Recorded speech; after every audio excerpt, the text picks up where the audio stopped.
you talked about it during the morning crossover. People are now starting to take notice when it comes to the Falcons and their shortcomings. SB Nation put together a list predicting which NFL teams will make a quarterback change by 2028. And Michael Penix and the Falcons were on that list. He said it's a weird one, whoever wrote the article at SB Nation, because Michael Penix Jr. can be really good, and he can also be extremely bad. The issue here is that ownership is getting restless and wants to see results.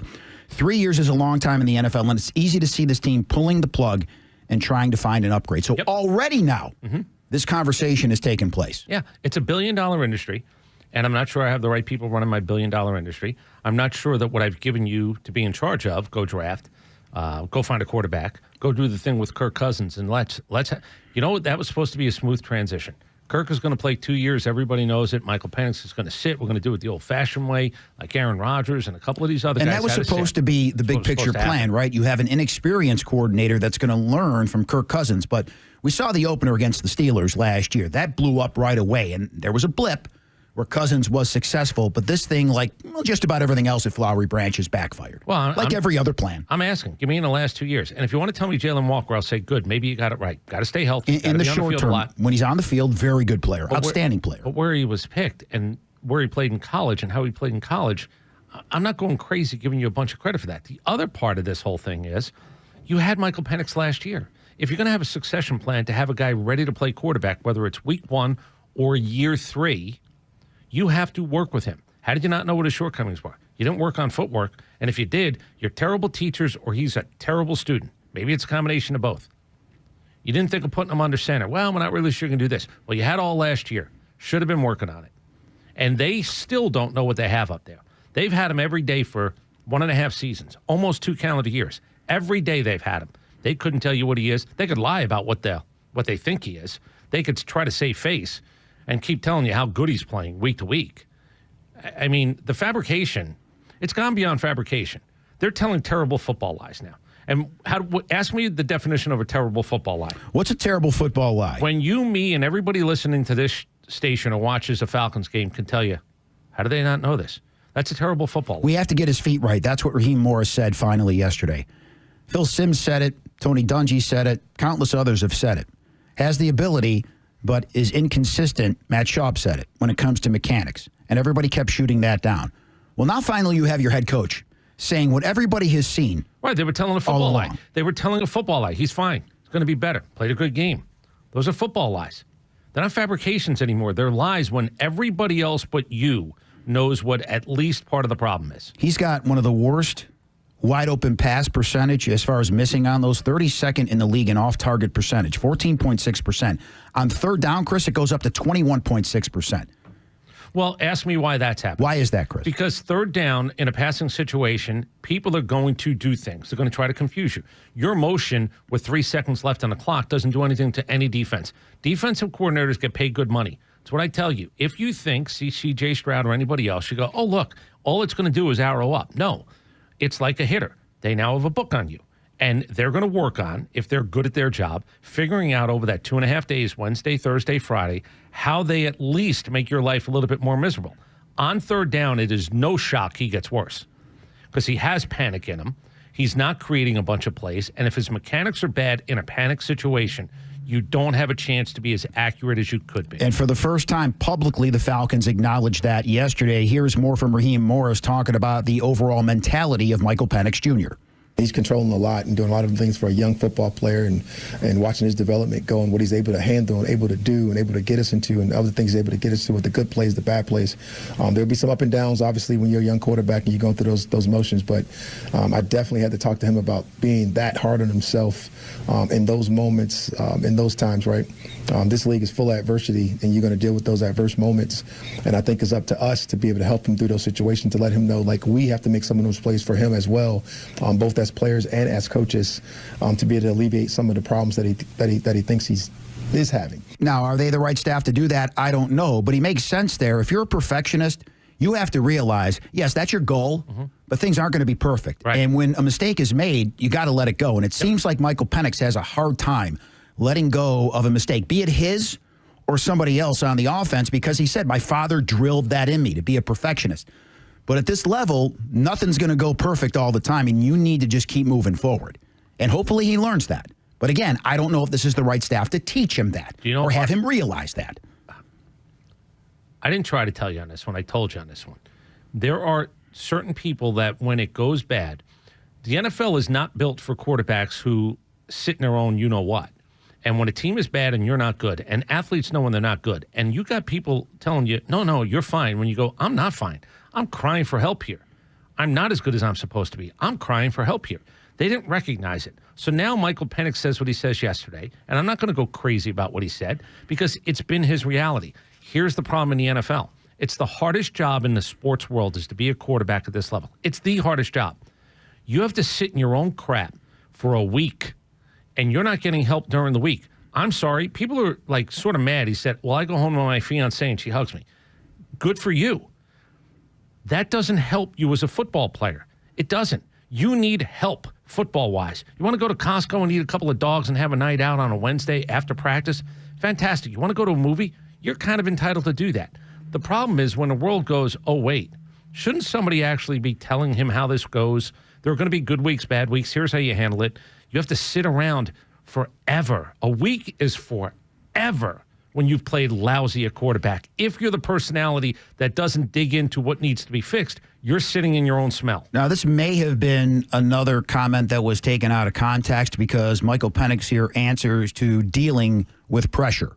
You know, I don't play for anybody's expectations. I don't play for anybody's pats on the back, man. I play for God's glory and that alone. And, you know, as long as I keep that mindset and, you know, continue to keep God first, you know, I know everything's going to be okay. Some people said, I want my quarterback being a psychotic competitor. Others said, I get that. He's grounded. He has balance in his life. I hear a kid that's searching for answers right now, that doesn't know where those answers are going to come from, and he's falling back on his faith because nothing around him right now seems to make sense. And I can't blame him for that. Which is the point they should have picked up on, that we picked up on before them. You got a guy who's drowning in it. He's drowning in it. You got no life preserver. You have no idea how to help him. That guy is drowning in it, and I guarantee you, when he goes home on Sunday nights postgame, he knows what was good and wasn't. I don't think he's got a false sense of fabulous. This isn't a guy who's trying to tell you, look at me. No, I think it's the opposite. I think he's in it, and he's unsure of everything right now. Nobody can get him out of it. Nobody can get him out of it. And I don't believe, like, I don't care how smart or dumb he is. Like, this is for everybody in life. You figure out pretty quickly in life, no matter what it is you do, who are the ones I want to gravitate towards? Who are the ones that can help me? Who are the ones that I don't think really offer me much? Do you know how terrible it must feel to know that as a quarterback who hasn't played a lot of NFL games, you don't have anybody you can trust? And Morris says it's his job to protect, and that's in quotations, Michael Penix. I don't know if that's necessarily your job. Your job is to make him better. Now, is part of it protecting him from the outside noise? I don't know. But I go back to the entire staff there. We go back to finding out that Darnell Mooney broke his collarbone on the first day of training camp, and he still hasn't really practiced, and he's got a young quarterback. And he wouldn't answer the question yesterday, playing with a veteran where he had success versus playing with a younger quarterback in Michael Penix, as to is that a factor to your ineffectiveness? He kind of danced around answering that question. I'm also going to pop Kirk Cousins on this because I came in here and I told you guys, hey, you know what? This guy's sitting there by himself. Where the hell is Kirk Cousins? He's still on the payroll. He's there. He was supposed to be the great teammate. Everybody talks about who that guy is. Now, maybe Michael Penix, I don't know, maybe he doesn't want him around. Maybe Kirk Cousins should have actually been the first one. And I do believe this. He should have been the first one. They declared him the starter. No matter what Kirk Cousins did in the preseason or in August, no matter what Michael Penix did in August, Michael Penix was a starter. If Kirk Cousins was such a great teammate, you know what I think part of his job is? Part of his job is to establish a relationship with a young guy and at least pay it forward. Now, his wife said they have had that great relationship, the wife of Kirk Cousins. I don't know. I don't know what's true and what's not. That's, again, the wife of Kirk Cousins saying that. So, obviously, she's really close with Kirk Cousins. Remember, she said on that quarterback deal on Netflix, when they made the announcement, they made the change, he was on the phone. He went into the garage. Maybe I'm paraphrasing to a certain extent. He went into the garage and got on the phone and talked with Michael Penix for a long time. So I don't know what that means, what it doesn't mean, but there has to be something going on where you trust somebody there, and it doesn't seem like he trusts anybody, Michael Penix, going back to my original statement that I've said about 1 billion times now. Kirk Cousins is on that list as well. Yeah. Like, he's not blameless in this. Michael Penix isn't blameless. The organization for hiring the coach, who hired the coordinators, who don't seem to be able to communicate and get people better. It's a billion-dollar business where I absolutely would feel, after all of this stuff, not just the losses, but it's stuff during the week. This all started when Kirk Cousins came out and said, yeah, man, I was hurt. Ever since, it was bad last year. It was bad that you didn't pull him. It was bad that you didn't have Michael Penix ready. It was bad that he didn't get first team snaps. All of it was bad.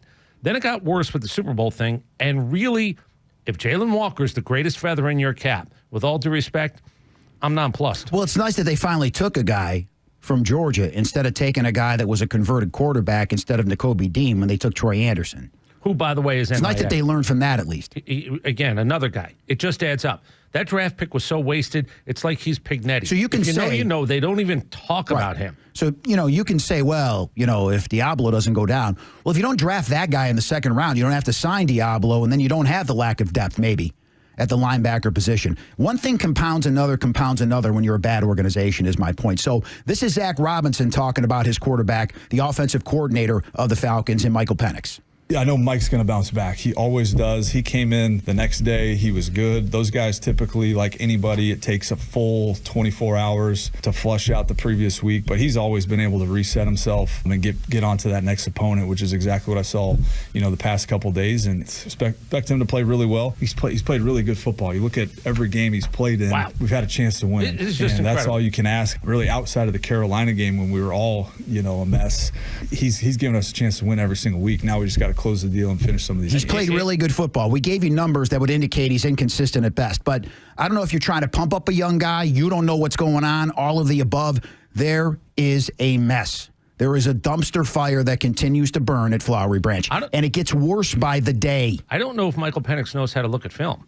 I don't. I have no idea. Nobody's really approached that. But I certainly don't believe that anybody there can sit down with him and make it easier for him. I don't care if Zach Robinson's been around. I don't care if T.J. Yates was a quarterback. Nobody's helping him. You're going to realize, I don't know, next year, 2 years from now, that it's not uncommon to have a first-round quarterback move on, not be successful for the team that drafted him. But when you evaluate what went on around here, like if you look back at whatever this is, and I think it's only supposed to be a 2-year run, it's only going to get worse. It's only going to get worse. Is Drake May more talented than Michael Penix? I don't know. But you know what it looks like?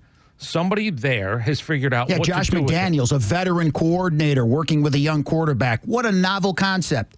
Sean Payton, veteran guy working with a young quarterback in Denver. What a novel concept. You can't have inexperience coaching inexperience. It will not work. To me, it's that simple. They're not all created equally. Doctors are not created equally. They're not. We don't have anybody up there that resembles a physician. We just don't. Whatever occupation you want to pick, it feels like that's what we have trying to work with a football team. Now, on the other side, this is Jeff Ulbrich, the defensive coordinator, with some words of, I don't know, positive. We all have to look in the mirror and we all have to elevate and continue to, our process is what drives us, and we have to make our process even better than it's ever been. World-class meetings, world-class walkthroughs, world-class practice, and I'm fortunate because this group is 100% all in on that. Today was, so far, the best meetings, the best walkthroughs, and the best practice that we've had since I've been here. So excited about what that would say about this group. I would ask, when you talk about the best meeting, what exactly does that mean? And I don't care about your walkthrough, because if you're screwing up a walkthrough, man, do you have problems. Anybody that's been a part of a walkthrough knows if you're screwing that up, boy, you have issues. The practice thing, okay, I'll give you. The other two, I don't know what that means. Come on. I mean, I'm done sort of telling you what I know. I know what I know. And I'll say it, if you're dumb enough to try to tell me that this group has been together for a year and a half's worth of games, and because of the crap going on around you, you just had the best of everything, that's a horrible statement. Why would that make me feel good? You needed to be 3-6, losing 4 in a row to actually have the best meeting, the best practice, the best walkthrough? That's not a good thing. Like, I don't even understand how they can't comprehend. When you say that into a microphone, what have you done for the last year and a half where losing 4 in a row brought out the best in everybody? I can't answer that question. Perhaps they're grasping at straws. And also, they said yesterday, Raheem, more specifically, that Divine Diablo could be back next week to try to shore up the interior of this defense. But in the meantime, it is Carolina on Sunday afternoon.